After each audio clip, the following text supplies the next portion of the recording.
بسم الله الرحمن الرحيم.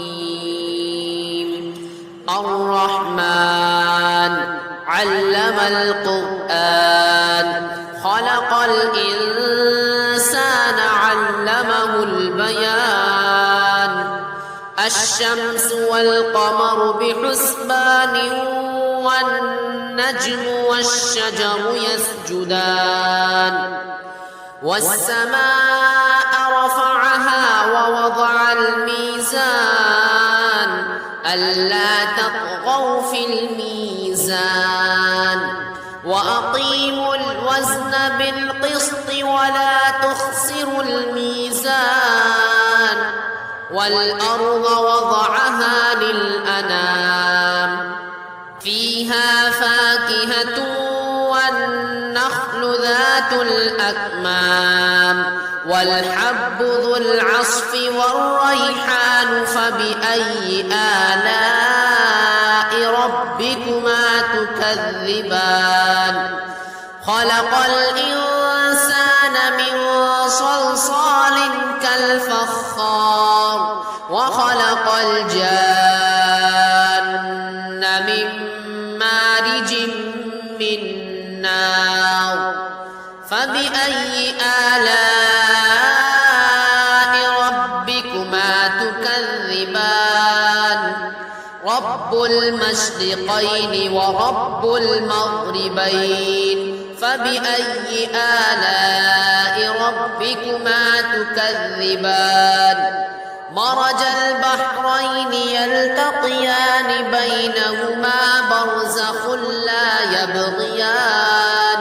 فبأي آلاء ربكما تكذبان؟ يخرج منهما اللؤلؤ والمرجان. فبأي آلاء ربكما تكذبان؟ وله الجوار المنشآت في البحر كالأعلام. فبأي آلاء ربكما تكذبان؟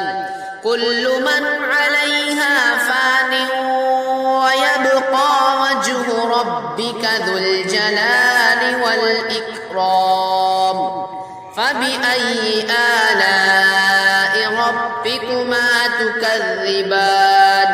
يسأله من في السماوات والأرض كل يوم هو في شأن.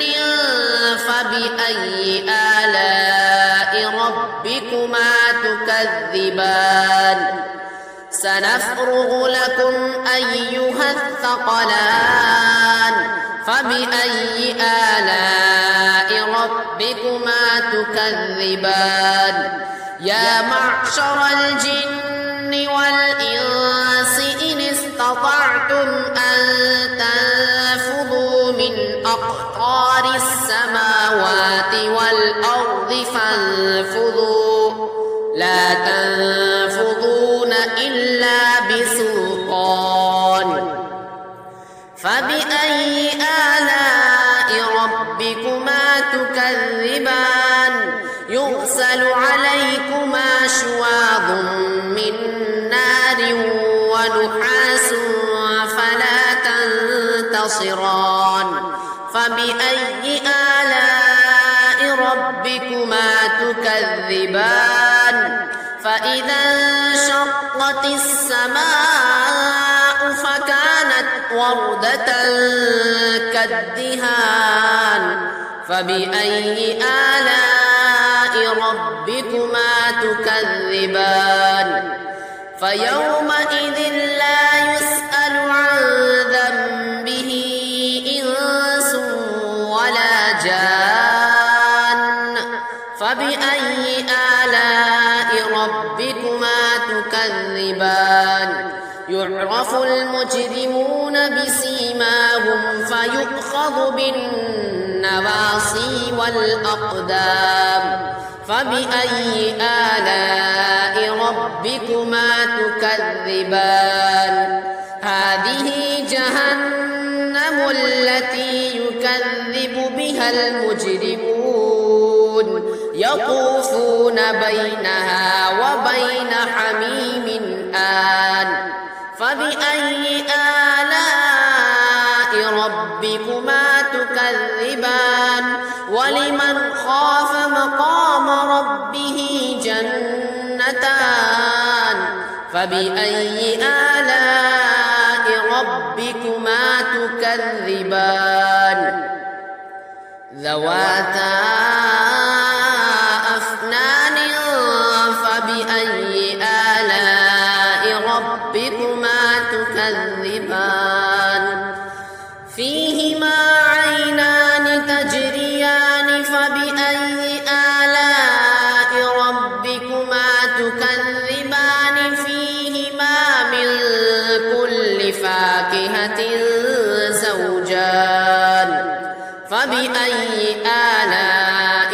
ربكما تكذبان متكئين على فرش بطائنها من استبرق وجنى الجنتين دان فبأي آلاء ربكما تكذبان فيهن قاصرات الطرف لم يطمثهن إنس قبلهم ولا جان فبأي آلاء ربكما تكذبان فبأي آلاء ربكما تكذبان كأنهن الياقوت والمرجان فبأي آلاء ربكما تكذبان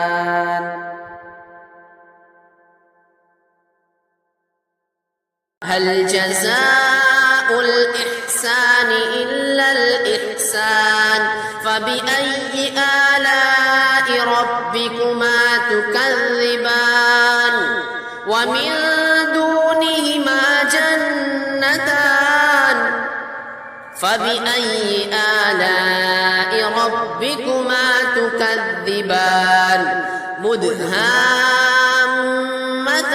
فبأي آلاء ربكما تكذبان فيهما عينان نضاختان فبأي آلاء ربكما تكذبان فيهما فاكهة ونخل ورمان فبأي آلاء ربكما تكذبان فيهن خيرات حسان فبأي آلاء ربكما تكذبان حور مقصورات في الخيام فبأي آلاء ربكما تكذبان لم يطمثهن إنس قبلهم ولا جان فبأي آلاء ربكما تكذبان متكئين على رفرف خضر وعبقري حسان فبأي آلاء ربكما تكذبان تبارك اسم ربك ذي الجلال والإكرام